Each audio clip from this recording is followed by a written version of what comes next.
타이완은 대만을 영어로 표기하는 것인데 공식적인 명칭은 중화민국이지요. 그리고 한때 우리가 자유중국이라는 용어를 많이 썼는데 그거는 소위 중공, 중화인민공화국에 대응하는 민주국가라는 것을 강조하기 위한 용어였지 공식 국호는 아닌 것이죠.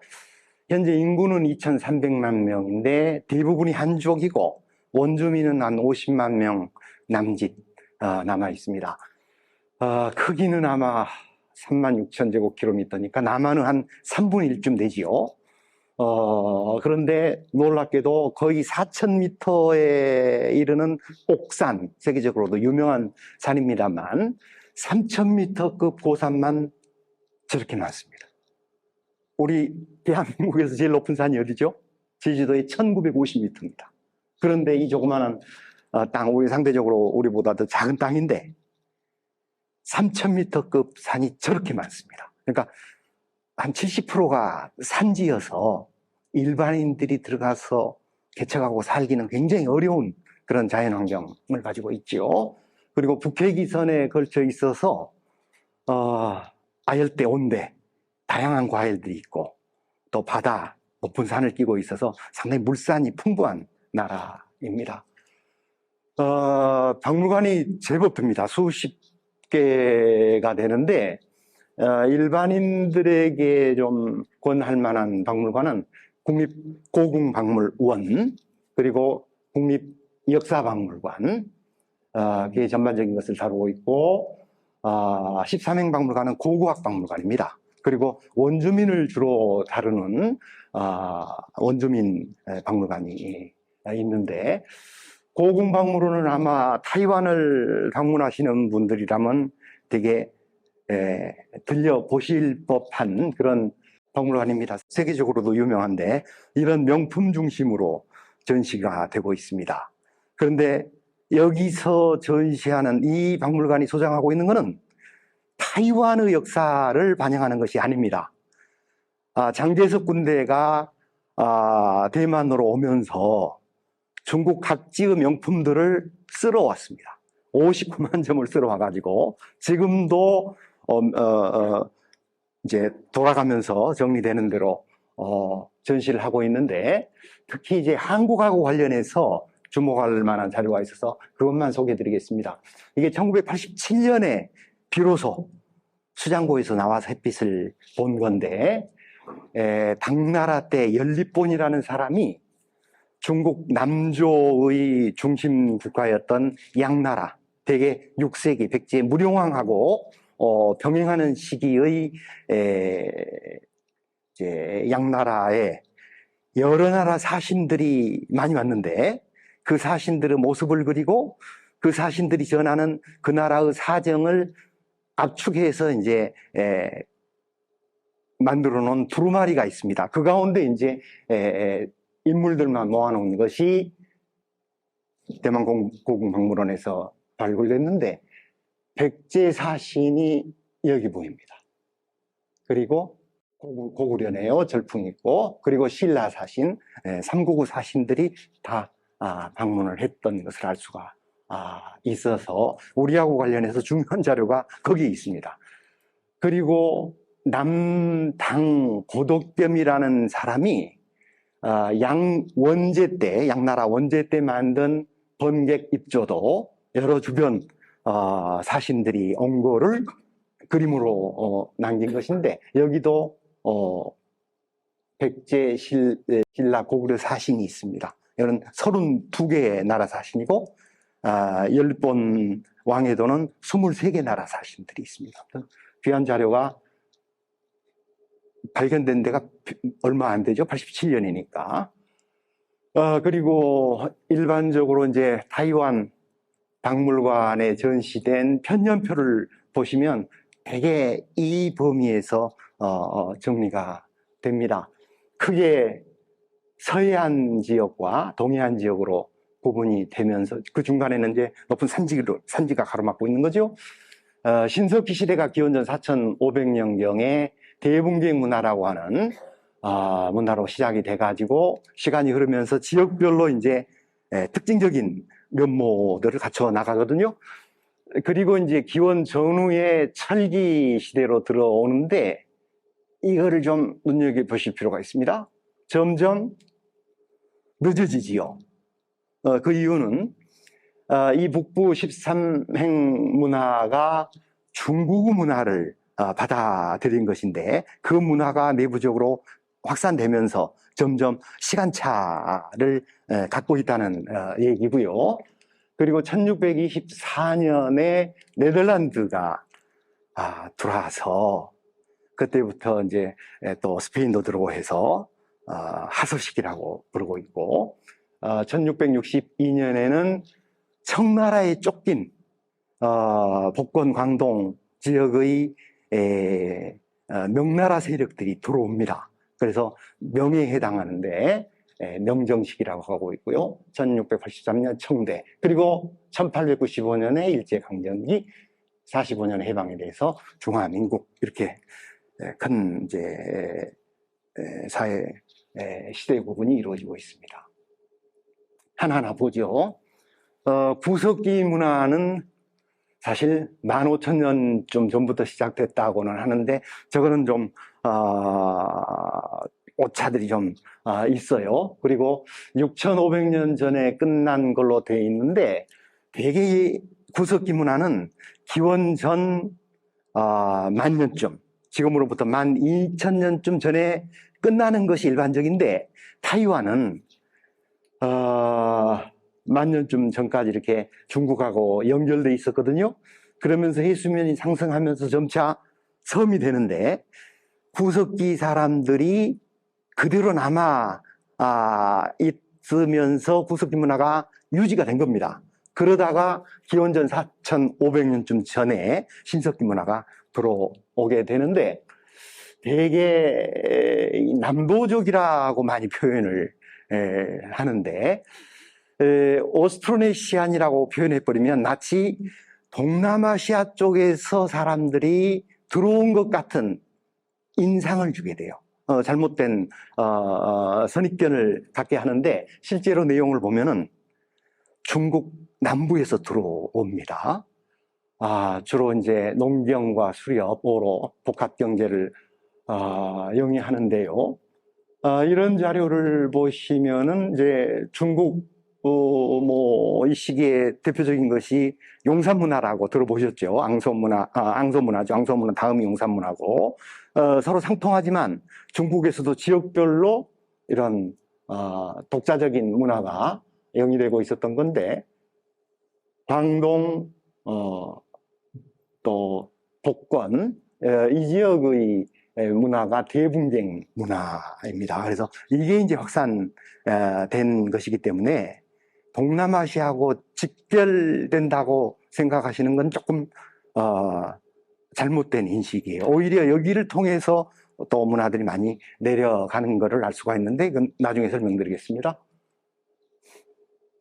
그리고 철기 문화는 기원 전후경부터 시작이 되는데 이런 단알문톡이라든가 극색톡이 이게 한국에도 같은 시기에 나타납니다. 그래서 한국과 이 지역이 무슨 연관이 있는 것으로 생각하기 쉬운데 이거는 중국 한대 교류가 확산되면서 중국으로부터 타이완으로 들어가고 중국에서 또 한국으로 들어오는 것일 뿐 한국과 타이완이 직접 관련된 것은 아닙니다. 이런 토기들 그리고 만호, 유리구슬 이런 것들이 이제 중국을 통해서 타이완에 들어오는 것입니다. 문헌과 관련된 자료를 보면은 삼국지 5서 손권전에 이주라고 하는 지역이 나오는데 손권이 10,000명 정도 군대를 파견해 가지고 여기를 점령하고자 했지만 워낙 현지 주민들이 호전적이어 가지고 실패합니다. 그 기록이 손권전에 나와 있고요. 그리고 수서 동열전에 유구 한자를 이렇게 씁니다만 유구국전이 들어 있습니다. 그래서 이 유구를 타이완으로 보는 견해들이 주로 타이완에서 나오고, 이제 오키나와로 보는 견해도 있는데, 주로 이제 일본 학자들이 오키나와로 보는데, 이 문제는 나중에 지도를 통해서 다시 설명을 드리도록 하겠습니다. 그리고 송대의 한인들이 간헐적으로 들어오기 시작하고, 원대, 팽호섬이 타이완 서쪽에 있는 군도인데, 이 팽호섬을 원이 장악을 합니다. 그래서 행정 구역 안에 넣어서 순검사까지 이제 설치를 하게 되죠. 중국하고 관계는 뭐 이런 이제 자료들이 초기 자료이고, 이 지리상의 발견이 한참 이루어지는 시기에 서양의 특히 포르투갈, 또 스페인, 네덜란드 이런 세력들이 들어오게 되는데, 포르투갈과 스페인이 서로 경쟁하는 과정에서 조약을 맺습니다. 스페인 서북쪽에 있는 토르데시우에서 만나서 이런 조약 문서를 만드는데, 내용인즉슨 브라질 리오데자네이루 부근을 기준으로 해서 그 동쪽은 포르투갈, 그 서쪽은 스페인이 식민지를 개척하자, 이런 내용이었고, 이게 선이 이렇게 가고요. 이렇게 해서 이제 포르투갈에서는 예를 들어서 바스코 다 가마 같은 사람이 케이프 혼을 지나서 이제 인도까지 가고, 마젤란은 이렇게 돌아서 마젤란 해협을 통해서 태평양을 처음으로 가서 퍼시픽 오션이라고 하는 명칭을 마젤란이 붙이는 거거든요. 그래서 오게 되면은 이쪽에서 만나고 이쪽에서 만나는 겁니다. 그래서 이 동쪽 범위에 대한 나름대로 이제 구분을 할 필요가 있어서 142도를 기준으로 해서 스페인과 포르투갈이 또 구역을 나누게 됩니다. 그래서 이 타이완 쪽은 이제 포르투갈이 상당한 영향을 미치고, 포르투갈에 이어서 네덜란드가 또 그 역할을 대신해 나가는 그런 변화 과정을 보여주고 있습니다. 포르투갈은 어떤 이 지역을 왕래하면서 세계도를 작성하는데 거기에 프레무사라고 나옵니다. 이 지도가 그것인데요. 글자가 뚜렷하지 않아서 저도 좀 자세히 좀 보려고 했는데, 공식적으로는 프레모사라고 알려져 있습니다. 그런데 일라 포르모사라고 포르투갈에서 처음 붙였거든요. 아름다운 섬. 근데 프레모사라고 하는 거는 별 뜻이 없습니다.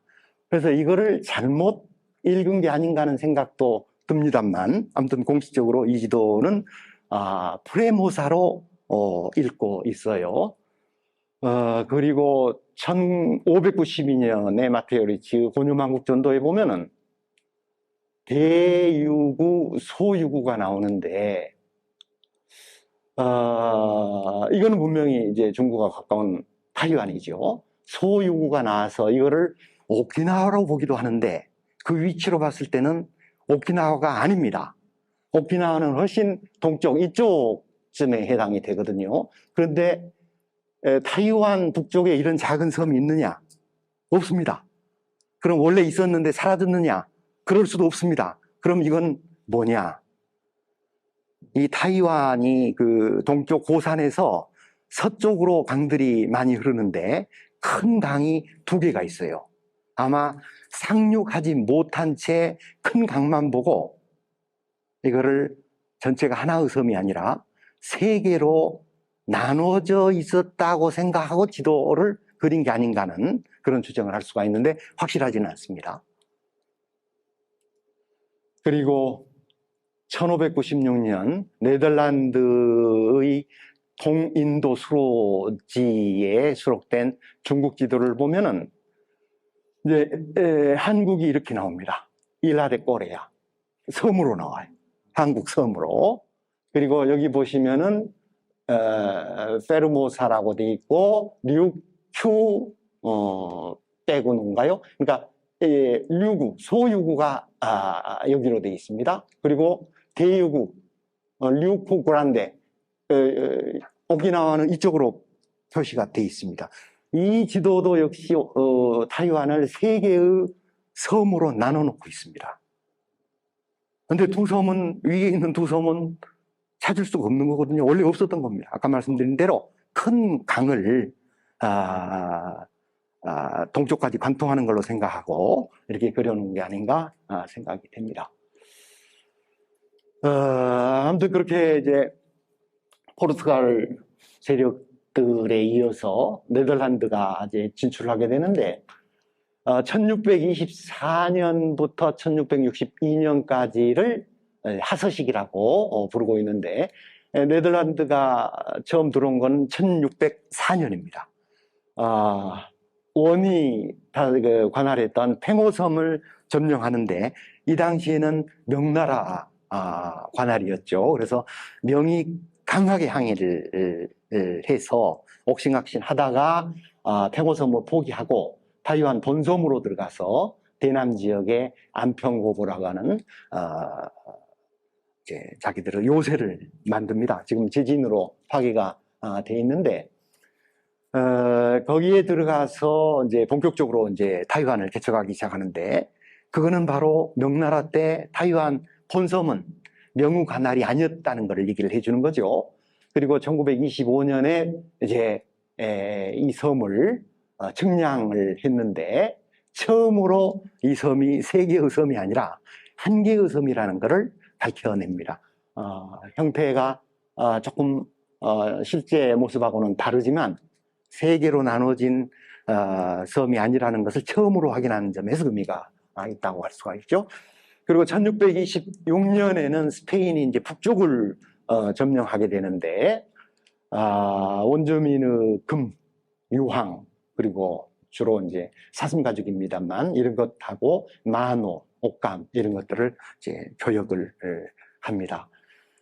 그러나 1642년에 남쪽의 네덜란드가 세력을 확장해가지고 스페인을 이제 축출해 나가고, 그 스페인의 근거지를 네덜란드 사람들이 차지하게 되는데, 그것이 홍모성입니다. 이건데, 이게 이제, 건물 자체가 붉은색을 띠어서 홍모성이 아니라, 네덜란드 사람들이 지금도 축구에서 네덜란드 축구팀을 오렌지 군단이라고 그러죠.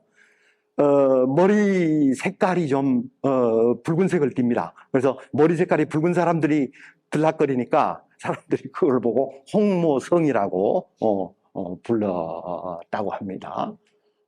1980년부터 이제 타이완 성이름으로 넘어갔고요. 이게 이제 타이완에서 발견되는 만호들인데, 스페인의 그 교육품들이라고 할 수가 있고, 명청대, 청대 그림입니다만, 이제, 현지 주민들이 이렇게 사슴들을 많이 사냥을 한 거를 일종의 기록화로 남겨놓고 있습니다. 그 다음에는 이제 명정시기로 들어가는데, 이 정성공이라고 하는 인물이 이제 주도한 것인데, 청나라가 북방 세력이 세운 정권 아니겠습니까? 아무튼 계속해서 중국 전역을 장악해 나가는데, 특히 중국 동남부, 복권, 광동 이런 데서 반발이 심했습니다. 그러나 그 반발도 한계에 이르러서 정성공이 이끄는 세력들이 이제 타이완으로 들어오는데, 이때 이제 네덜란드를 축출하고 자기들의 세력을 확장을 하는 거죠. 그래서 최초 한족 정권이 들어서고, 아울러 이제 복건성 주민들이 다수 이주하는데, 이주 한족이 약 12만 명 정도에 해당이 되는데, 그 당시 정확한 수는 아니겠습니다만 원주민의 수하고 맞먹는 많은 한족들이 들어가서 주로 서쪽을 개척을 해 왔습니다. 그 다음 청대는 결국 이제 청이 중국 전역을 장악하고 드디어 이제 바다를 건너서 타이완을 접수를 하는데, 정성공 세력을 퇴출시키고 장악을 하는데, 처음에는 이주를 엄격하게 제한을 합니다. 왜냐? 정성공 세력 자체가 반청봉명을 기치로 삼았던 세력이기 때문에 이들이 이제 새로운 사람들하고 연계해서 청에 항거하는 것을 막기 위한 것이었고, 이제 18세기 이후에는 이주 제한을 완화했는데 또 복권, 광동, 한의들이 다수 이주합니다. 그래서 그때 나온 얘기가 1대는 육친이지만 2대는 사촌으로 벌어지고 3대로 가면은 흩어지고 마니까 그렇게 되지 않도록 노력하자 하는 의미에서 나온 이제 모토라고 할 수가 있겠죠. 이런 얘기도 나옵니다.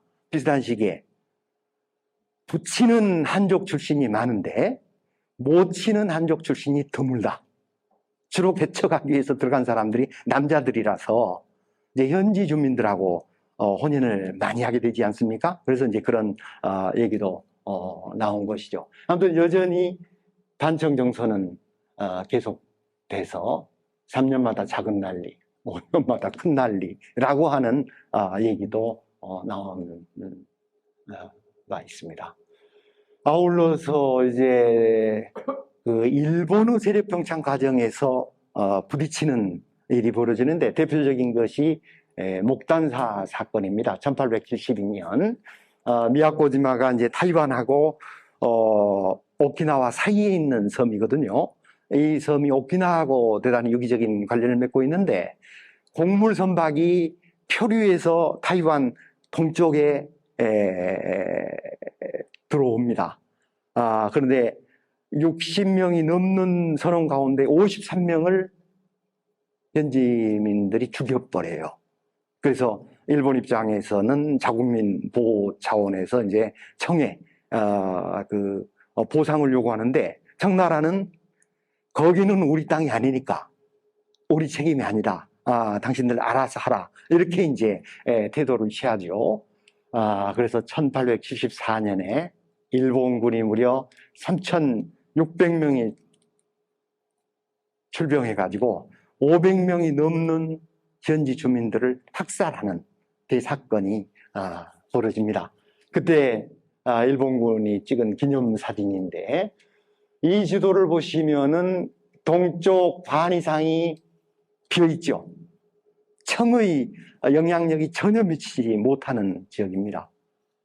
계속해서 중국 본토에서 사람들이 이주하지만 기껏해야 이 서쪽 일부 지역들을 차지하고 있을 뿐이었고, 이 산지에 있었던 토착 주민과 관계 속에서 이런 경계지역에 있는 한족들은 주거지역 주변에 목책을 설치해 가지고 그들의 침입을 막는 데 상당한 노력을 기울였고, 이 그림이 그런 상황을 기록화로 남겨놓은 것입니다. 그리고 1895년에 이제 시모노세키 조약에 따라서 일본이 이제 요순 지역이죠. 요순 대련 지역과 이제 타이완을 접수하는데 무장 저항 운동이 상당히 거셌던 모양입니다. 그래서 전사자, 피사자 합해서 공식적인 인원만 14,000명인데 일부러 사진을 작게 넣습니다만 일본군들이 무장 저항 세력들을 토벌하고 목만 잘라서 진열해 놓고 기념사진 찍은 거예요. 참으로 크게 볼 수가 없는 사진이고요. 이제 1945년 국민혁명군이 물러나는 일본에 이어서 이제 타이완을 접수하는데 2년 후에 유명한 사건이 발생합니다. 우리 4.3 사건하고도 이제 상통한다고 할 수 있겠는데, 국민당 새로 들어온 세력들이 상당한 위세를 떨치고 현지 선주민이라고 할 수가 있겠죠. 주민들을 탄압했던 모양이에요. 그래서 이제 항거가 일어나고 토벌에 따라서 공식 사망자가 28,000명입니다. 같은 한족들이라고 볼 수가 있는 거예요. 누가 먼저 들어가고 나중에 들어갔냐의 차이일 뿐 같은 한족들인데도 이런 무참한 학살들이 벌어졌습니다. 그래서 심지어는 개가 나가니까 돼지들이 몰려왔다. 이런 얘기까지 나오는 거거든요. 자, 아무튼 뭐 정치적인 얘기를 조금 했습니다만, 문화적인 면에서는 역시 종교가 중요한데, 도교와 불교가 타이완의 2대 종교로서 동시에 이제 신봉이 되고 있습니다. 지난 동남아시아 시간에 의뢰 나온 종교는 이슬람이었는데, 이슬람은 여기서 발붙이지를 못합니다. 그럴 사정이 되질 않았던 것 같아요.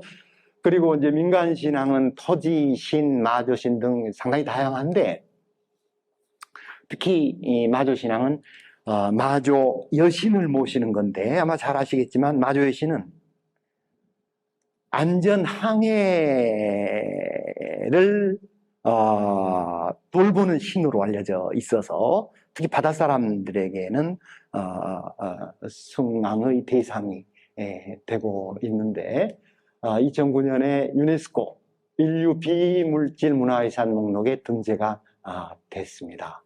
그리고 민간 오락으로는 이제 포대희곡 인형을 만들어 가지고 손으로 이렇게 조정하는 그 인형이 유명한데, 그 가운데 이철로 그 극단이 굉장히 유명한가 봐요.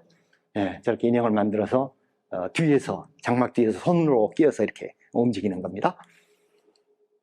그리고 몇 가지만 좀 더 소개를 드리자면, 이게 뭔지 아시죠? 전족입니다. 10cm가 채 안 되는데 여러분 신으실 수 있겠어요?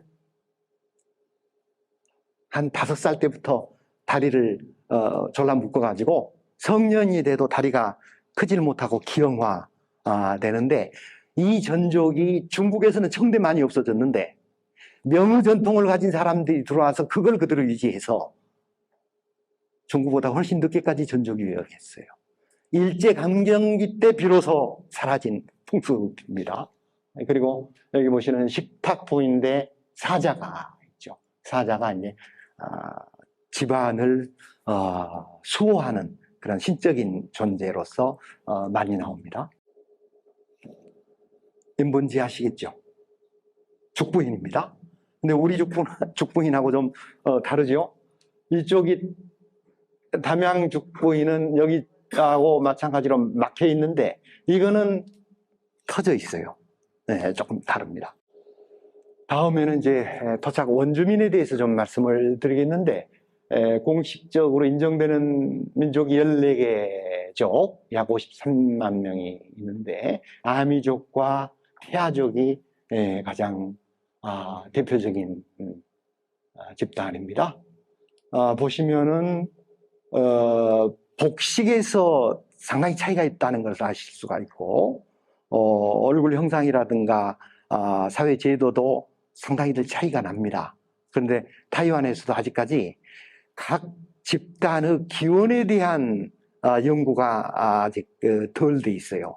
아마도 구석기 이래 신석기 단계를 거쳐서 설기로 이어지는 그런 집단도 없지는 않을 것이고, 대부분은 중국 복권 지역을 중심으로 넘어온 사람들일 텐데, 대분경 문화 단계, 아마 동남아시아 쪽하고 관련된 집단도 없지 않을 가능성이 있는 것이죠. 아무튼 앞으로 연구가 더 필요한 그런 집단들이고요. 대표적인 아미족 부부 모습입니다. 근데 아미족은 결혼을 하면 남자가 여자 집으로 갑니다. 장가를 갑니다. 거기서 애들 낳고 사는데, 재산이 상속될 때는 여자 쪽으로 됩니다. 모계사의 특징을 가지고 있다고 할 수가 있죠. 그리고 순위 원주민 박물관도 있지만, 거기는 주로 이제 민예품들이 많이 소개돼 있고 전시돼 있고, 부족 문화관이라는 데를 가시면 대표적인 9개 종족의 여러 가지 생활상을 볼 수 있는 일종의 민속촌 비슷한 것인데, 관광지의 하나지만은 상당히 도움이 되는, 시간 나면 들려보실 만한 데입니다. 다로저그 가옥인데, 조금 특징적인 게 보이죠. 주변에 돌담이 쳐져 있고 집이 반쯤 지면 아래로 들어가 있습니다. 태풍이 워낙 많이 들이닥치니까 태풍을 피하기 위해서 저렇게 집을 낮게 한 것이고요. 그리고 대만족의 그 공회당이고 여기가 이제 광장인데 빙 둘러 이제 앉아서 이제 뭔가를 논의할 수 있는 그런 자리인데 이 뒤를 보시면 선반에 두개골들이 쭉 있습니다. 이게 이제 다른 부족하고 갈등이 있을 때 서로 싸울 거 아니에요? 머리를 잘라서 전리품으로 가지고 와서 저기 전시, 뭐 위세를 자랑하는 거겠죠. 그런 적수붕 이렇게 부르고 있습니다만 이런 데도 있습니다. 대만족의 종사, 그러니까 집단의 그 대표적인 그 공회당 비슷한 건물인데 안에 보시면은 치료를 하고 있습니다. 전형적인 이제 샤만들의 치료 방법이라고 할 수가 있겠죠. 그리고 노개족의 곡물 창고이고 이거는 포농족의 발치입니다. 생이빨을 빼는 거예요. 성년 통과 의례 가운데 하나죠. 그런데 노개족 곡물 창고에서 이게 뭔지 짐작하실 만하는가요? 벌레들 밑에서 올라오는 걸 막아주는 쥐입니다. 쥐. 설치류들이 타고 올라와서 곡물들을 이제 축내니까 저걸 설치해 가지고 올라오다가 저걸 건너가려면 그야말로 거꾸로 그걸 오버행이라고 그러잖아요. 이렇게 해서 가야 되는데 그러다가 떨어지는 거거든요. 네. 그런데 저런 아이디어는 일본 우리의 그 정동기 시대 말 사만 시대에 해당하는 야요이 시대 곡물 창고에서도 나오고 여기 보이죠? 이거는 이탈리아 창고에서도 보이는데 여기서는 돌을 다듬어 가지고 저렇게 하고 있어요. 근데 얼마 전에 광주 신창동 특별 전시가 국립광주박물관에서 열렸는데 신창동 곡물 창고를 만들어서 전시한 걸 봤어요. 그때 이게 있어야 되지 않을까 싶었는데 한국에서는 아직 발굴은 안 됐지만 당연히 저런 장치는 어떤 문화의 파급이 아니고 비슷한 상황 속에서 비슷한 아이디어들이 나오는 거니까 있었을 걸로 봅니다. 예. 저거는 저 필리핀에서도 많이 볼 수 있는 것 같아요. 필리핀에서도요. 예, 그럴 겁니다. 아마 저 뭐 공통적인 아이디어들이라고 할 수가 있겠죠. 예. 자, 타이완 정리해야 될 시간이 된 것 같습니다.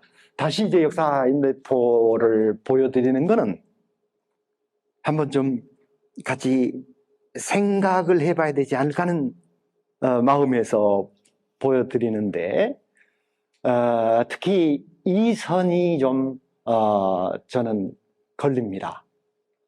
1624년에 네덜란드 세력이 들어오는데 네덜란드 세력이 차지한 데는 중부 이남 일부 지역이거든요. 근데 일괄적으로 그냥 북부에서 동해안까지 쫙 잘라서 같은 시기로 구분하고 있습니다.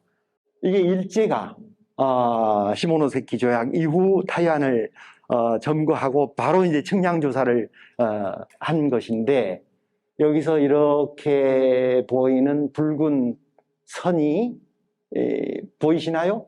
이 붉은 선이 청나라에서 관할했던 땅입니다. 그 동쪽은 청나라 땅도 아니었던 것이죠. 비로소 이제 일제가 일본이 이제 장악하고 동쪽 지역까지 이제 행정 범위 안에 포함되게 되는데 따라서 이 연대표는 이렇게 바뀌어야 되지 않을까 하는 생각이 들어요.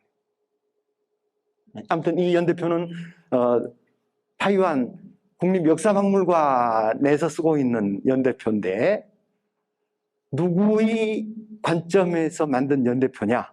이걸 한번 생각해 볼 필요가 있다는 말씀을 대신해서 이제 넘어가겠습니다.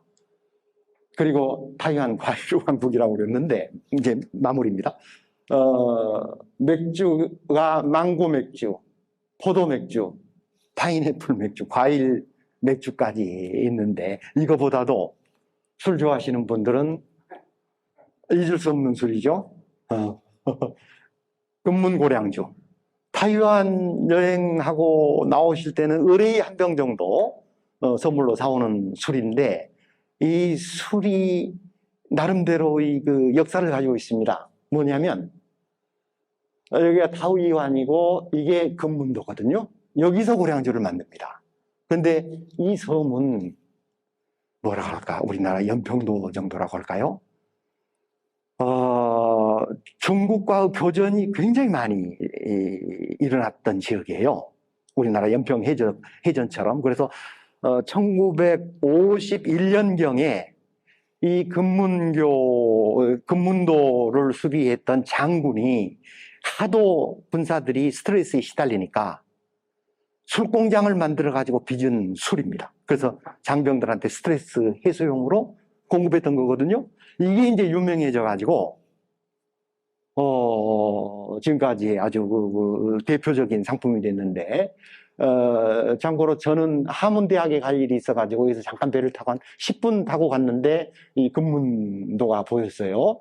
마지막 배가 갈 수 있는 데서 촬영을 했는데, 삼민주의 통일 중국, 이걸 이제, 내세우고 있습니다. 아무튼 중국을 통일하더라도 타이완이 통일해야 된다는 것을 이렇게 홍보를 하고 있는 것이죠. 그리고 이건 인터넷에서 우연히 찾은 겁니다만 계엄령이 사라질 때까지 군에서 주조했다. 금문고량주. 1992년인데 사실 계엄이 사라진 게 1987년이거든요. 그래서 계엄 이후에도 쭉 군에서 만들다가 92년경부터 이제 군은 손을 뗀 것 같습니다. 아무튼 여전히 아무튼 좋은 술 가운데 하나고 특히 58도 술이 좀 유명하지요. 다음은 오키나와입니다. 오키나와는 광주 인구하고 비슷하네요. 150만 명 정도. 석회암 토질이어서 벼농사를 지을 수가 없어요. 수전이 불가능해서 사탕수수가 중심이 되는데 오키나와 가면은 각 마을별로 이런 것들을 만들어서 판매를 합니다. 동네에서. 포장은 좀 허술하지만 드실만 합니다. 그리고 오키나와 역시 박물관의 그 규모에는 차이가 있습니다만 굉장히 많은 박물관이 있는데 대표적인 박물관이 오키나와 현립박물관 그리고 옥릉 전시관이 왕족들의 무덤입니다. 그런데 이게 왕릉이라고 해야 되는데 일본 치하에서 왕릉이라고 하는 용어를 쓸 수가 없으니까 왕자에다가 점 하나 찍어서 옥릉이라고 부르고 있죠. 그리고 금기인천 역사문화전시관은 저기 북쪽 지역을 좀 알 수 있는 그런 전시관이고 그리고 평화기념전시관이 또 오키나와에 있습니다. 2차 세계대전을 격전지어서 평화를 축원하는 기원하는 그런 뜻에서 만든 기념관이니까 여기도 들려보실 만합니다. 아무튼 오키나와 현립박물관에서 특히 눈에 띄는 게 이제 오키나와에서 출토된 여러 기와들인데 기와들이 크게 두 계열로 나눕니다. 하나는 한국 고려계, 하나는 대화, 일본계 이렇게 나눠지는데 고려계 기와들이 훨씬 시기적으로 앞서고 아주 정교한 그런 작품들이 제품들이 많이 있죠. 이거 나중에 설명드리겠습니다. 시기별로 살펴보겠는데요. 구석기 시대, 패총 시대, 구스크 시대, 오키나와 왕국 이렇게 나눕니다. 일본 본토는 구석기 시대고 조몽, 신석기 시대, 청동기 시대, 야요이, 그리고 철기 시대라고 할 수 있는 고분 시대, 그리고 이제 여기서부터 역사 시대거든요. 아스카, 나라, 헤이안, 가마쿠라 쭉 가는데, 오키나와 보시면은 헤이안 시대까지가 패총 시대입니다.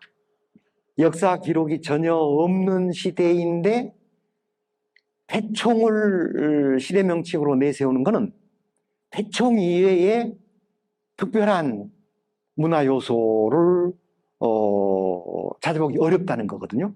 근데 패총이라고 하는 거는 먹고 버린 쓰레기이긴 하지만 그 안에 많은 당시의 생활 자료들이 들어있긴 한데 대부분이 우리나라 신석기 단계에서 벗어나지 못하는 수준이에요.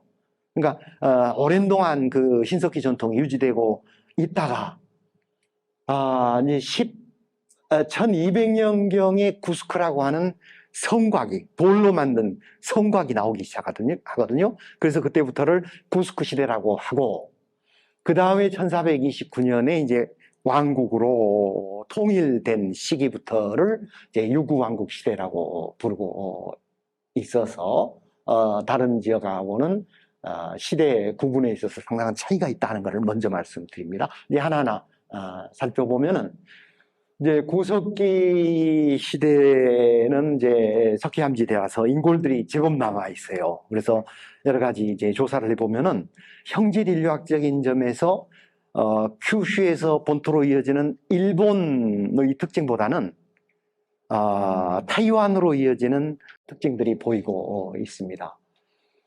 그리고 패총 시대는 크게 이제 북부권, 중부권, 남부권으로 나누어지는데, 북부권은 오히려 큐슈 쪽 문화하고 비슷한 점이 많고, 남부권은 동남아시아하고 통하는 점들이 많아요.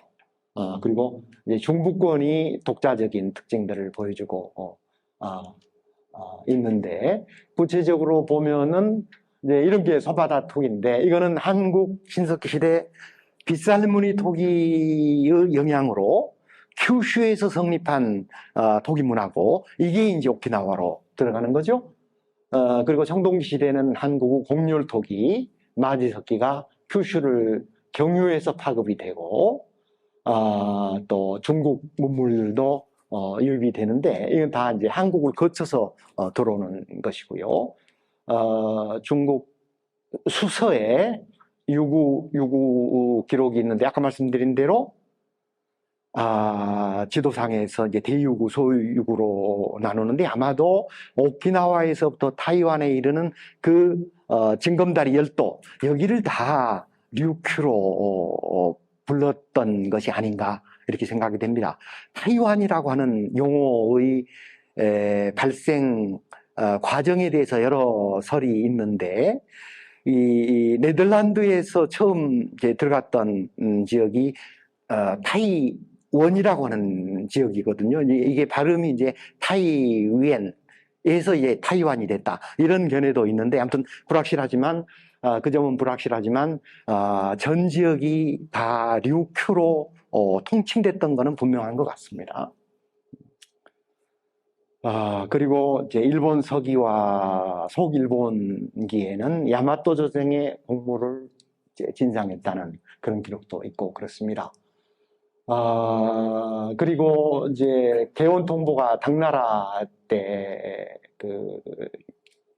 주로 쓰였던 동전이고, 또 호남성 장사의 동관료에서 제작한 청자들이 이제 주변에 많이 나오는데, 이 청자는 한국에서도 나오고 동아시아 여러 지역에서도 나옵니다. 아마 당나라가 그 도자기를 매개로 한 동아시아 교역에 상당한 공을 들인 게 아닌가 하는 생각이 들고요. 이제 그런 교류 과정에서 지역별로 이제 세력자들이 등장하는데, 안사라고 표현되는 세력자들인데, 이게 이제 기존의 패총 시대에서 벗어나서 사회 위계가 분명해지고 제도적으로 보완이 되는 소위 복합사회 단계로 이 시기부터 들어가는 것 같습니다. 그런데 대개 섬 단위로 안사들이 자리 잡고, 섬과 섬 사이에서는 서로 독자적인 그런 행정을 벌였던 것으로 추정이 됩니다. 이 구스크 시대에는 바로 세력자들을 중심으로 성이 축조가 되고 이제 해양 교역을 통해서 성장을 하는데, 나중에는 북산, 중산, 남산으로 오키나와 본토가 세 세력으로 구분이 됩니다. 그래서 이걸 삼산 시대라고도 하는데 구스크 시대의 일부지요.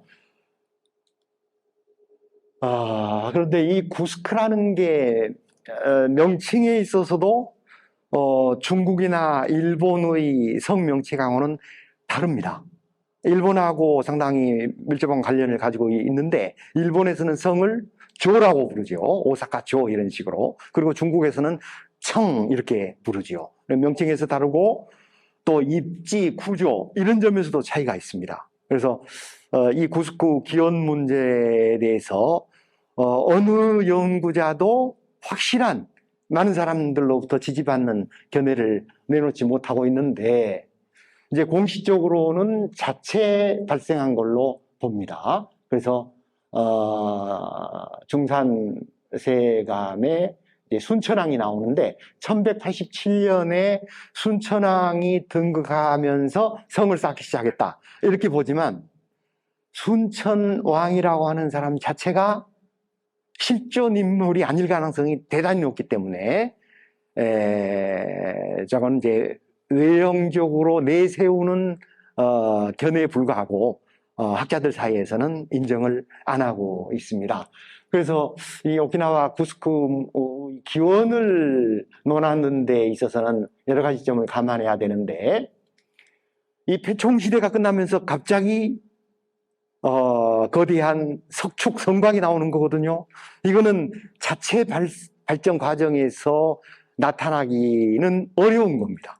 뭔가 새로운 기술과 새로운 문화를 가진 사람들이 들어오지 않는 이상 갑자기 이게 나오기는 어렵다는 점.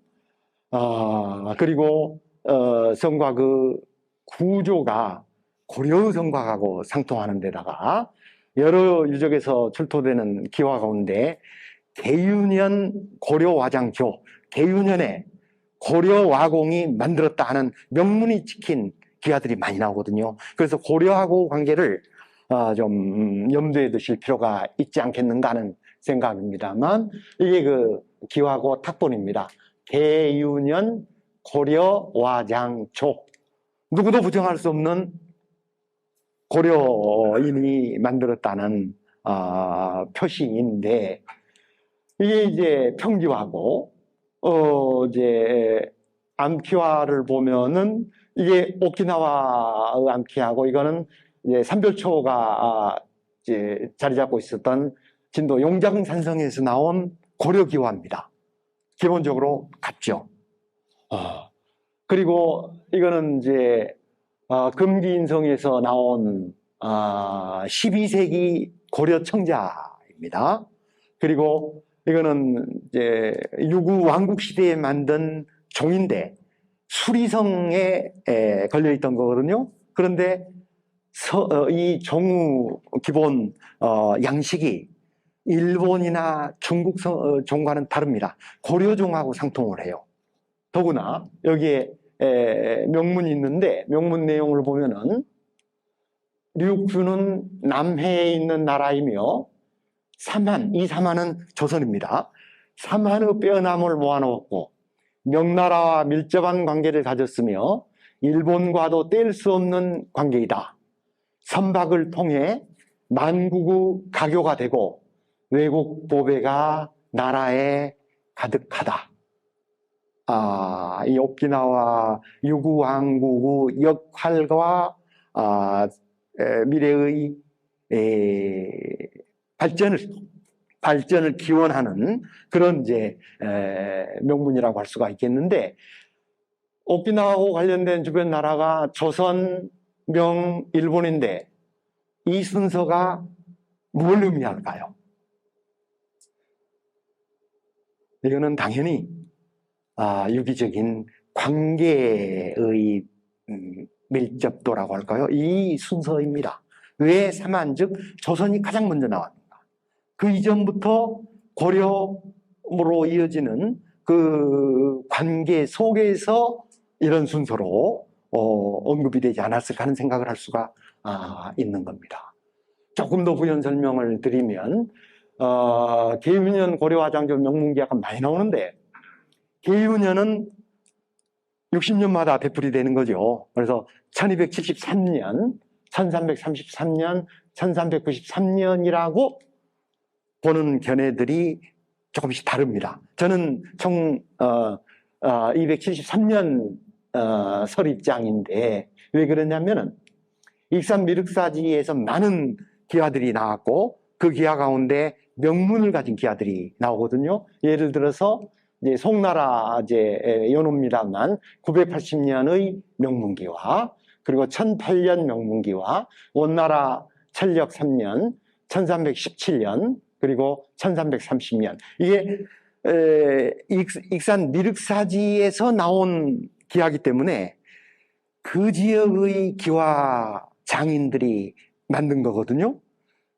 시간이 흐르면서 어느 정도 이제 변화의 추이는 일정하게 보이는데 그 추이 속에서 비슷한 것이 나오면은 이제 어느 시대에 해당하는 명문이 없더라도 이걸 이제 짐작할 수가 있는 겁니다. 그런데 오키나와 계윤년 기와를 보면은 이 위치에 들어가야 적합합니다. 그러니까 1273년으로 보는 게 가장 합리적이고 그 이후로 보는 거는 상당히 늦게 보는 견해라고 할 수가 있는 것이죠. 그런데 문제는 1273년이 상당히 의미가 있는 해라는 겁니다. 삼별초 잘 아시죠? 1270년 6월에 강화도에 피신해 있던 고려왕이 이제 항복을 하고 이제 개경으로 갑니다. 그러니까 삼별초가 반대를 하다가 쫓겨서 강화도에서 진도로 옮겨오는데 선박 천여 척의 분승에서 내려온 걸로 기록이 되어 있어요. 당시 선박 한 척에 30명 정도 타는 것이 일반적인데 1000척 정도를 동원했다면 한 3만 명 정도가 내렸다는 얘기죠. 그리고 진도에서 안거하다가 만여 명이 표로가 되고 나머지는 1271년에 제주 향파두리 성으로 이주해서 계속 이제 항전을 하는데 그나마 1273년 4월까지 버티고 이제 드디어 삼벌초는 와해가 되는 걸로 공식적으로 나와 있습니다. 그런데 이때 포로는 1300명 정도입니다.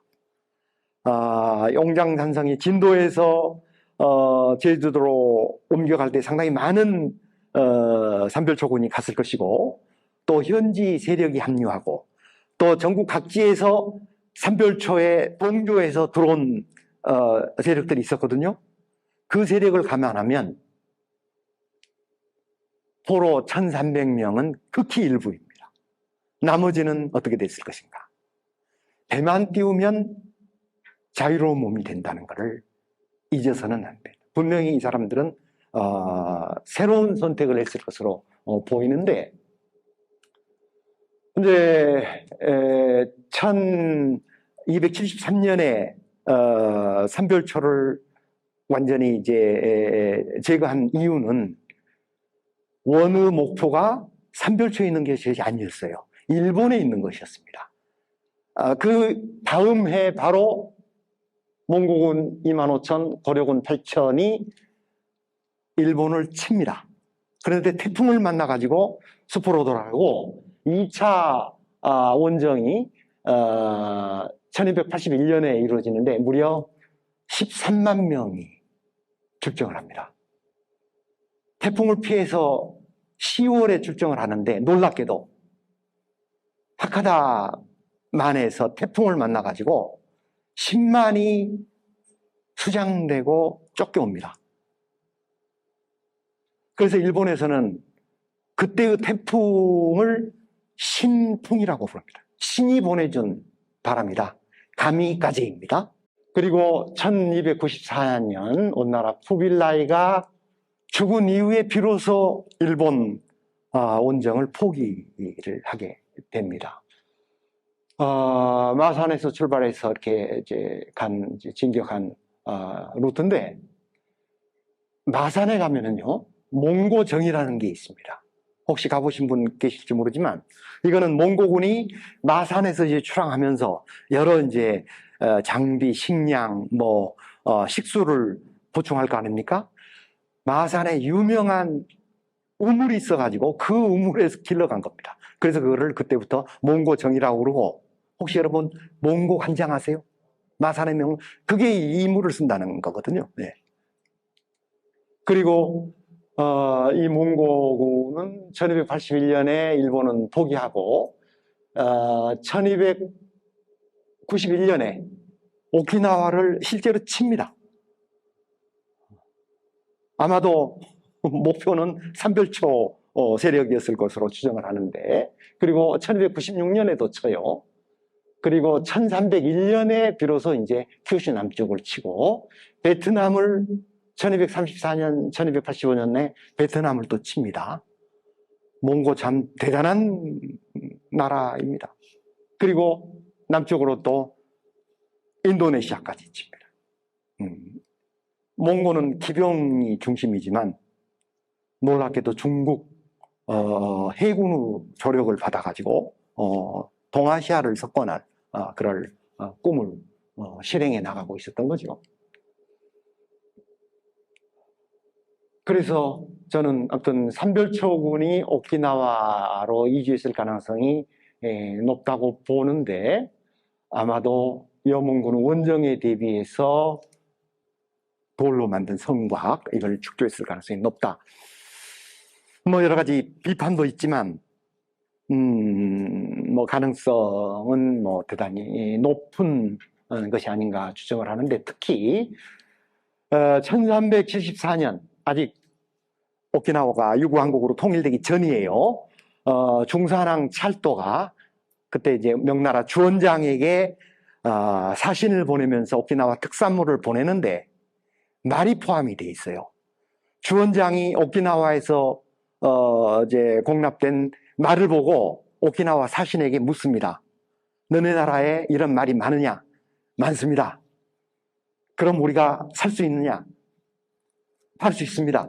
바로 그 사신의 동행해서 사신을 파견해가지고 말 40마리를 구입해 갑니다. 그런데 오키나와는 태총시대까지 말하고 관련된 자료들이 전혀 없습니다. 말이 갑자기 어디서 나타나서 이렇게 정식이 됐을까요? 제주도 말을 본 거지 아닙니까? 네. 삼별초군이 오키나와로 이주할 때 여러 가지 가져간 것 가운데 말도 분명히 있었을 겁니다. 그 다음 마지막으로 이제 오키나와 왕국인데, 13세기에 이제 삼산이 이제 있었고, 그 삼산 가운데 중산이 1416년에 북산을 치고 1429년에 남산을 침으로써 이제 본격적으로 통합된 왕국이 탄생합니다. 그래서 이제 유구왕국이라고 하는 명칭을 공식적으로 사용하게 됩니다. 그리고 그 유구왕국의 도성은 유네스코 세계문화유산으로 지정된 수리성이죠. 근데 수리성의 구조도 보시면 여기서 들어가면은 계단을 지나서 들어가고, 이쪽에서 들어가도 꺾여서 또 가고 말이죠. 아무튼 이렇게 꺾여요. 구스크들도, 다른 구스크들도 마찬가지인데, 그게 이제 구조적인 특징 가운데 하나라고 할 수가 있는데, 기억하시겠죠? 2019년 10월 30일 수리성이 불에 탔습니다. 그것도 가장 중요한 정전이 완전히 소실이 됐어요. 참으로 안타까운 노릇이고,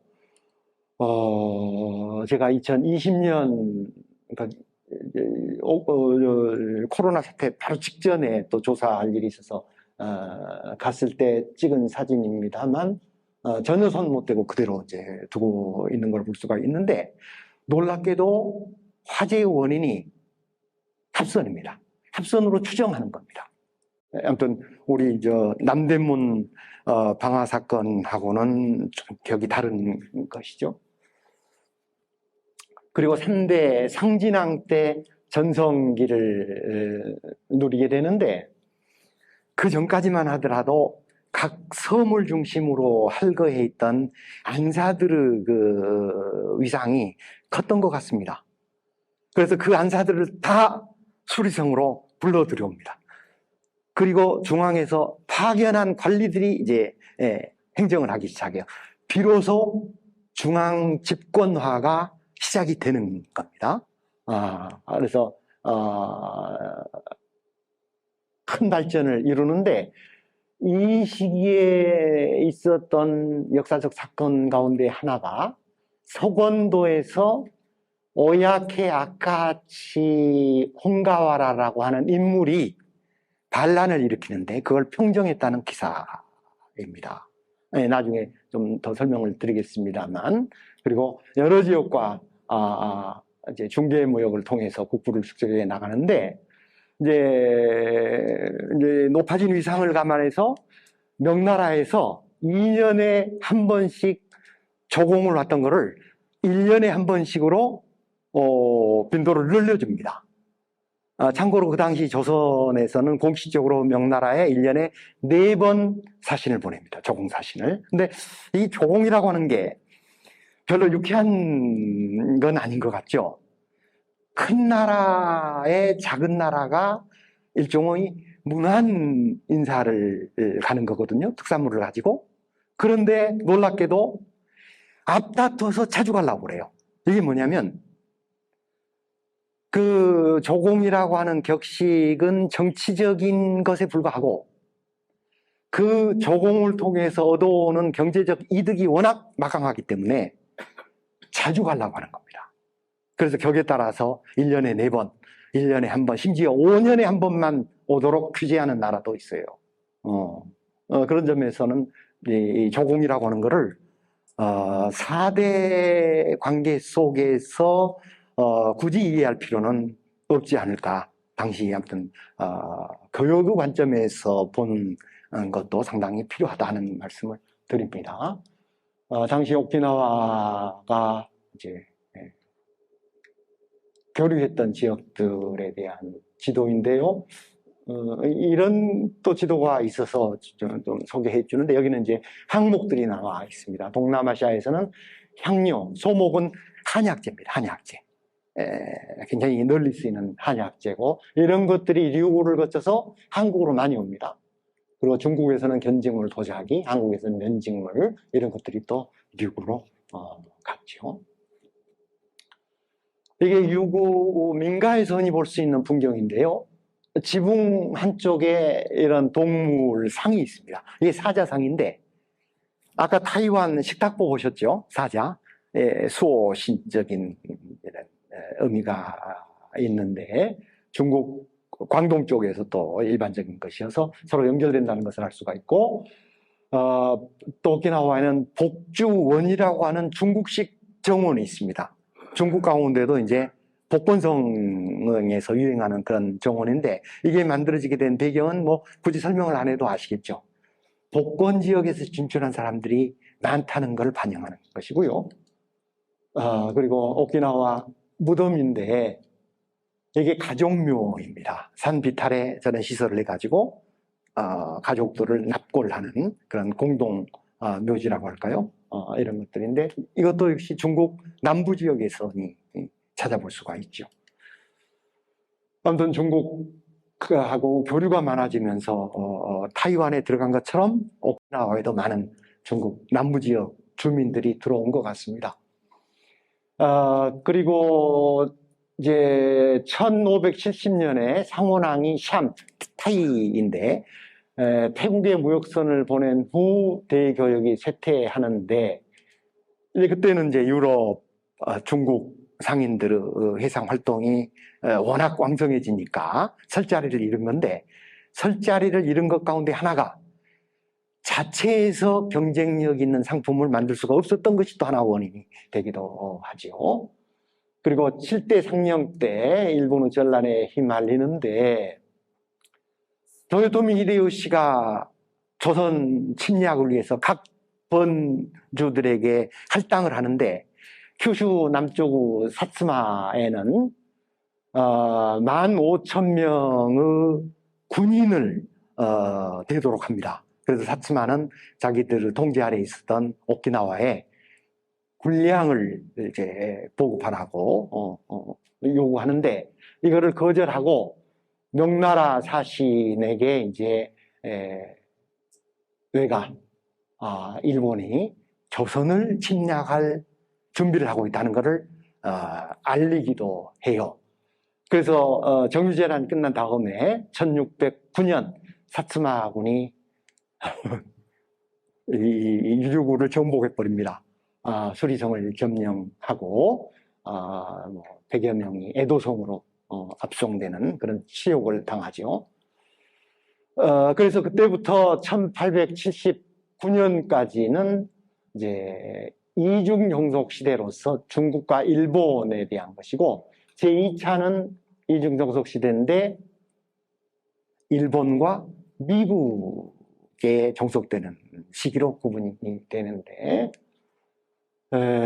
사츠마본에서 감독관을 파견해서 내성 간섭을 했다는 기록이 구양이라고 하는 오키나와 사서에 나와 있고요.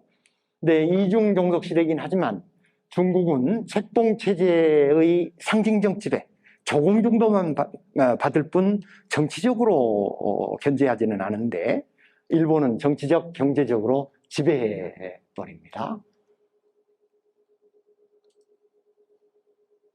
그리고 이제 미국이 또 나서는데 페리 제독이 1854년 도쿄에서 미일 화친 조약을 체결하는데 오키나와가 아무튼 태평양을 항해하는 데 있어서 중요한 기항지란 말이죠. 그래서 나항을 개방하도록 이제 일본에 요청하니까 일본은 거기는 우리 땅이 아니라 슬쩍 발을 뺍니다. 그러니까 페리가 직접 오키나와로 와가지고 거기서 미류 화친 조약을 체결을 하죠. 그리고 이 아까 말씀드렸던 목단사 사건, 타이완하고 관계 속에서 이때는 또 류구가 일본 땅이라고 우기고 자기들이 3,700명을 또 타이완에 보내지 않습니까? 이중적인 그런 태도를 볼 수가 있죠. 그리고 1874년 4월에 소위 류구 처분, 역사적인 명칭입니다. 이 사건으로 해서 더 이상 류구는 명목이나마 독자적인 국가로서의 기능을 더 이상 할 수 없게 되지요. 이게 바로 직후 일본군이 수리성 정전 앞을 지키고 있는 사진입니다. 그리고 우리하고 관계에 있어서는 1389년에 고려에 사신을 보내고 1392년에 조선에 사신을 파견을 하고 그러죠. 그리고 1471년 신숙주가 해동제국기라는 책을 남기는데 일본 각 지역을 이제 돌아본 견문록인데 아마 류구도 다녀온 것 같습니다. 그 내용 가운데 이제 류구에 관한 내용은 이렇습니다. 류구는 땅이 좁고 인구가 많아서 바다에서 배를 타고 다니며 무역하는 것으로 생업을 삼는다. 서쪽으로는 동남아시아 및 중국과 통하고 동으로 일본과 우리나라와 통한다. 일본과 남한의 상선들도 류구 수도에 모여든다. 류구 백성들은 수도 주변에 점포를 설치하고 무역을 한다. 신숙주 눈에 비친 여러 조선과 다른 것 가운데 하나가 상인들이 많다는 그런 것이었죠. 오키나와하고 삼별초하고 관계에 대해서 조금 말씀을 드렸는데 홍길동 문제도 말씀드리지 않을 수가 없을 것 같습니다. 홍길동 하면은 허균 소설에 나오는 주인공으로 일반적으로 알고 계시는데 역사적 인물입니다. 조선 왕조실록 영상군 6년조 1500년조를 보면은 홍길동이령이 체포돼 가지고 의금부에서 취조를 받고 결론은 유배형에 처해졌어요. 그런데 어디로 유배 갔는지는 기록에 없습니다. 그러니까 유배형까지는 떨어졌는데 그 이후에 대한 기록이 없다는 것은 유배를 보내지 못했다는 것하고 관련이 되거든요. 그리고 간접적으로 알 수 있는 게 중종 18년도 기록을 보면 홍길동의 옥사를 거울 삼아 죄수들을 큰 거울에 분산 수용했다. 무슨 말이죠? 홍길동 때는 분산 수용을 하지 못해서 뭔가 일이 벌어졌다는 것을 암시하는 겁니다. 그래서 이런저런 자료를 토대로 해서 설성경이라고 하는 연세대 교수가 홍길동전의 비밀이라고 하는 책을 냈는데 핵심은 홍길동 일행이 오키나와로 망명했다는 거예요. 서곤도 민중영웅, 홍가라 아카치, 상진왕 25년 1500년에 주살되었다고 오키나와사에 기록이 되어 있습니다. 그런데 한국에서 1500년에 체포됐는데 일본에서 어떻게 1500년 그 해에 주살되느냐, 이게 역법에 있어서 차이가 나면 몇 개월 정도는 다릅니다. 이런 비석이 서 있어요.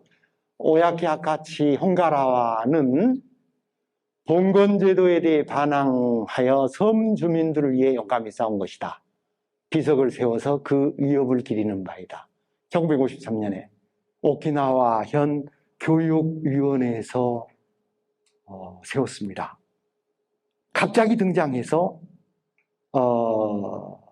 소위 안사 세력하고 맞서서 민중들을 위해서 희생을 한 사람이거든요. 이름도 오야케 아카치 홍가와랍니다. 약칭해서 홍가왕.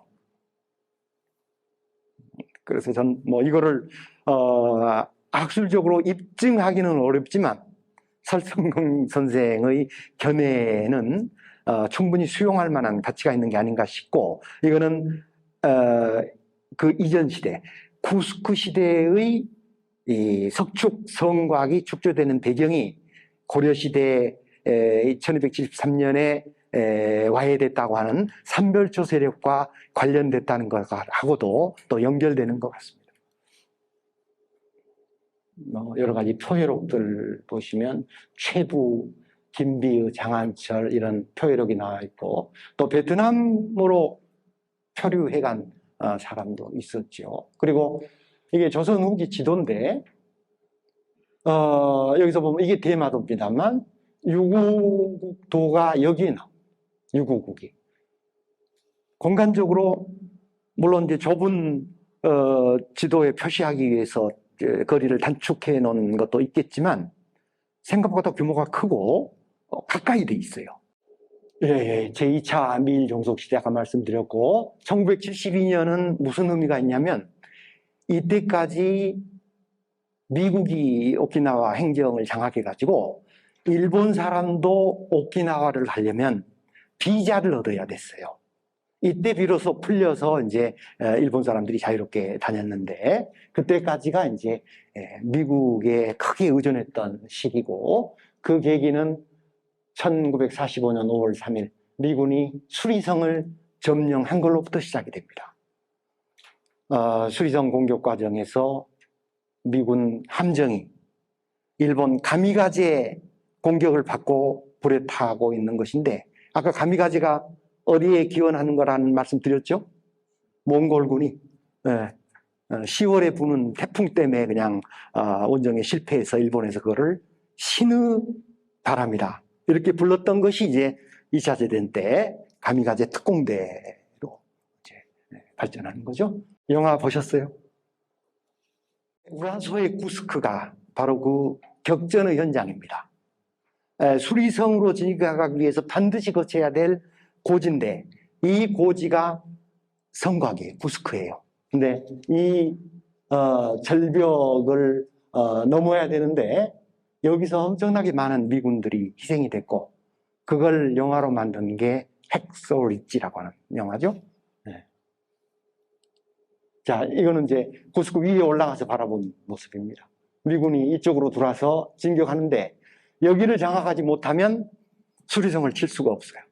그래서 여기를 넘기 위해서 격전이 벌어진 건데 한 번쯤 시간 내서 가보실 만한 데죠. 그리고 오키나와에서 수많은 군인들과 민간인들까지 희생이 됐고 그 가운데 이제 한국 사람도 희생이 됐는데 그걸 추념하는 전시관이 있습니다. 그리고 거기 보면은 뭐 셀 수 없는 사람들의 명단이 비석에 새겨져 있고 여기 이제 한국인도 이름들을 함께하고 있습니다. 한국인 유령탑도 만들어져 있고요. 이제 고고학적으로 한국과 동남아시아를 연결하는 이제 자료들을 좀 보여드리고 싶은데 그 내용 가운데는 조금 잘못 이해되는 것들도 있고 해서 좀 바로잡을 필요가 있지 않을까 싶은데요. 넘어가겠습니다. 이 연대도 표총에서 이런 인골이 나왔는데 안면학 박사 조용진 선생이 복원한 얼굴은 이런 모습입니다. 동남아에서 들어왔다고 얘기하시는데 뭐 전문가 말씀이니까 그래도 권위가 있다, 신뢰할 만하다, 뭐 이렇게 얘기를 할 수가 있겠고 우리 청동기 시대 벼농사의 기원에 대해서도 여러 가지 설이 있습니다만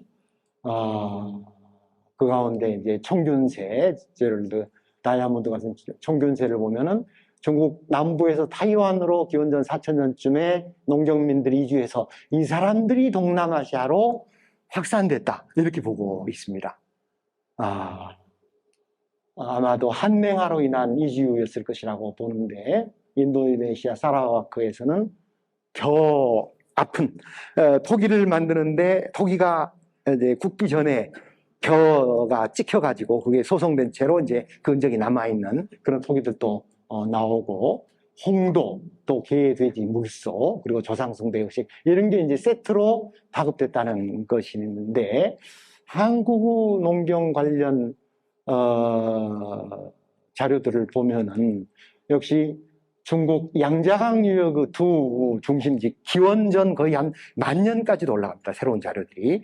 이게 이제 주변 지역으로 파급되는데 산동반도에서 김포만 쪽으로 들어왔을 가능성이 가장 높지 않은가. 고고학적으로서는 이렇게 보고 있고요.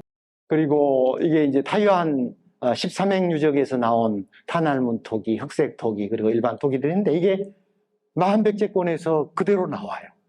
아까 말씀드렸다시피 이거는 중국 문화 요소가 별개의 루트로 각각 들어온 것일 뿐 타이완하고 관계를 직접적으로 얘기하기는 어렵다는 것을 다시 말씀드리고요. 이제 김해박물관에 발치 인골이 있습니다. 네, 아까 포농족 발치 모습을 보셨는데 이 발치가 젊었을 때 일부러 뺀 거냐 아니면 죽은 다음에 그냥 이빨이 빠진 거냐 이건 굉장히 다르죠. 뼈에 그 흔적이 남아 있습니다. 그걸 뭐 잘못 볼 가능성은 없는 거고요. 그리고 김해 대성동 고분군 3세기대 고분에서 이런 타형 동기 방패 앞을 장식하는 청동 제품인데 이게 벽사 의미가 있어요.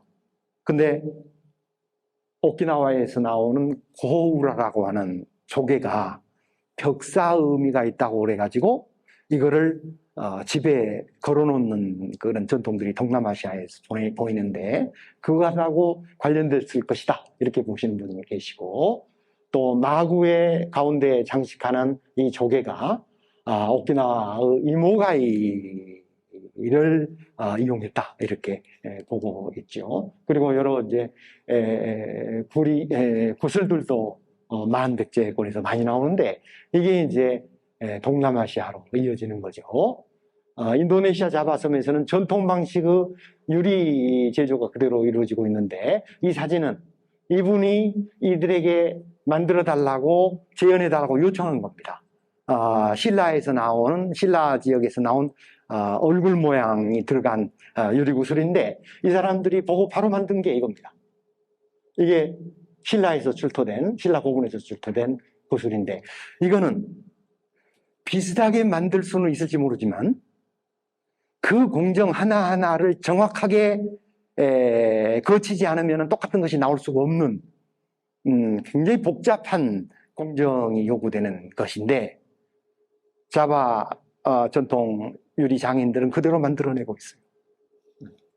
그래서 동남아시아하고 관계를 배제할 수가 없고, 호남 지역 마한 대표적인 원관들인데, 산동반도, 큐슈, 베트남, 시기적으로는 약간씩 다르지만 공통점이 있어요. 모두가 바닷길로 이어지는 연안 지역에서 성행했다는 것입니다. 물론 뭐 직접적으로 관련됐다고 말씀드리기는 어렵지만 앞으로 밝혀야 될 관계 가운데 하나, 과제로서 말씀드리고자 하고, 김해 허왕옥의 무덤인데, 여기 보면은 파사석탑이 있죠. 허왕옥에 대해서는 뭐 여러 가지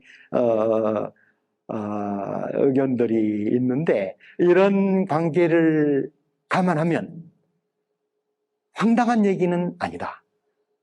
설화를 만들더라도 어느 정도 근거가 있는 거거든요.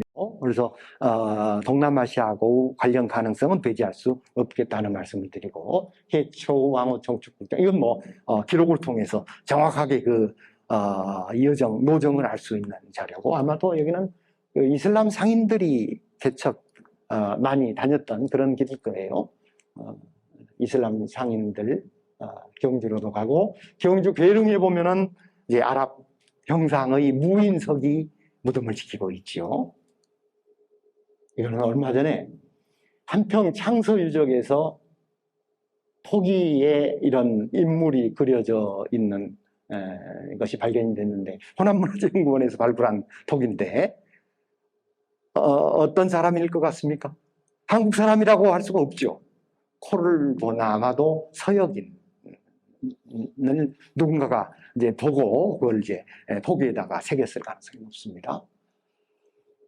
일본서기에 보면은 백제 왕이 부남 캄보디아입니다. 캄보디아의 보물과 노예 두 사람을 바쳤다, 이런 기록이 있는데, 혹자는 이게 어떻게 거기서 백제 때 이제 캄보디아 보물과 캄보디아 노예를 구해서 일본에 보냈느냐, 이렇게 얘기하기도 하는데, 중국 양서에 보면은 512년에 백제와 부남 사신이 같이 양나라를 방문합니다. 그리고 아까 소개해드렸던 남당의 양원제 봉객 입조도, 여기에도 보면은 백제 사신과 부남 사신이 같이 들어 있습니다. 아마도 양나라에서 서로 만나서 여러 가지 뭐 정보 교환 등등이 이루어졌을 가능성이 높은 것이죠. 그리고 저번에 김성범 박사가 소개했죠. 이용상 베트남 리왕조 후에 화산이 씨 족보에 보면은 그 시조에 대한 기록이 있고요. 그리고 강진에 가면은 하멜 기념관이 있는데, 하멜에 대해서는 뭐 잘 아실 겁니다. 사실 하멜 표류기가 전 세계적으로 널리 번역돼서 쓰이는데, 13년 동안 한국에 억류돼서 임금을 받지 못했기 때문에 임금 청구를 위해서 쓴 기록입니다. 이걸로 해서 임금을 받았는데, 출판업자가 장사가 되겠다 해서 하멜의 허락도 안 받고 출판한 게 하멜 표류기입니다. 그리고 핸드릭 하멜의 동상이 네덜란드에 있고, 갓을 보면 분명히 한국 사람인데 복장과 걸치고 있는 것을 보면 이상한 사람이에요. 벨테브레라고 들어보신 적 있으세요? 한국 이름 박연. 귀화해서 박시성을 하사받았는데, 1653년에 하멜 일행이 페리에 오니까 하멜 일행을 교육시켰던 사람입니다. 하멜 일행은 탈출해 갔지만 이 사람은 한국에 남아서 결혼해서 자녀들을 낳고 그게 이제 계기가 돼서 네덜란드에 동상이 선 겁니다. 1985년 통계인데 생각보다 귀화인들이 많죠. 자, 이상으로 마치겠습니다. 감사합니다.